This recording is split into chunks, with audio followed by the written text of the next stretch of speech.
So thank you guys for coming out. I think first up we're going to have Cameron Bell.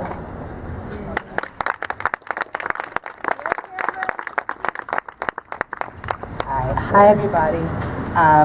So as she said, my name is Cameron Bell. I'm a junior in the history department, and I'm also here as one of the representatives from the Black Leadership Coalition, which is just a group of other Black student leaders and social justice oriented. So we're just here speaking not on behalf of them, but just as one of their members. So when I first came to Princeton, I didn't really know a whole lot about the Palestinian-Israeli conflict. I learned a little bit about the formation of Israel in school, but it was kind of more of a footnote than anything else. So I came here, I was just kind of like, okay, there's something happening. But I knew, at least inherently, or part of me, that something felt weird about the just formation of the state and thinking about, well, what happened to the people that were already there? So that was always in the back of my mind. But I came to Princeton, like I said, and just kind of focused more on issues that were closer to my heart, at least domestically, especially as being a Black woman in this country, like what that meant for the history of oppression and violence that committed against those two groups and then the groups and how they intersect. And so I formulate my coursework around that. A lot of African American studies courses, a lot of history courses, a lot of things about American democracy and the pitfalls and shortcomings of that.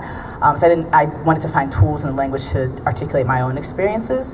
But this year I took a course called The Modern Middle East. It's a history course. I highly recommend it. And we learned a lot more about just what's going on, and we talked a little bit about Zionism. So I'm reading these documents and reading about the Jewish problem and how it's being articulated. And I was struck at the parallels between the way the Jewish problem was articulated and the way the Negro problem in the United States was articulated, especially with Du Bois, Booker T, and a lot of other scholars about like the idea that Blacks were not wanted in this country and was, being said, oh, leave, go back to Africa, go back to where you came from. And I thought, wow, this is very, very similar. And then so we keep reading, we keep going through, and we learn about Palestine, and I'm realizing that I was able to make a distinction between the formation of the state and the oppression that is happening between what self-determination looks like and what people are pining for kind of self-determination in their own state. And so I was able to differentiate between the desire for a homeland and the desire to be free, which I think all people have a right to, and the actual occupation and the injustices happening under an occupation.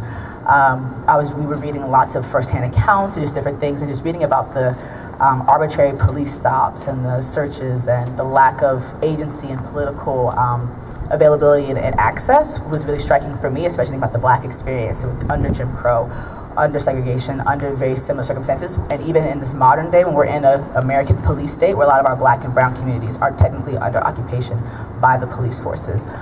So reading those things really brought that home for me and made me think that this is something we need to really talk about and think about critically and not so much theorizing and so much stats, as Katie was saying. So just, and as for my own personal kind of where I stand, I think having that university look at its funding sources and really divest and consider where their money is coming from is an important step in combating this occupation, because we already fund, our taxes already fund one occupation in the United States now in these Black and brown communities, so we should not be funding another occupation abroad as well. Thank you.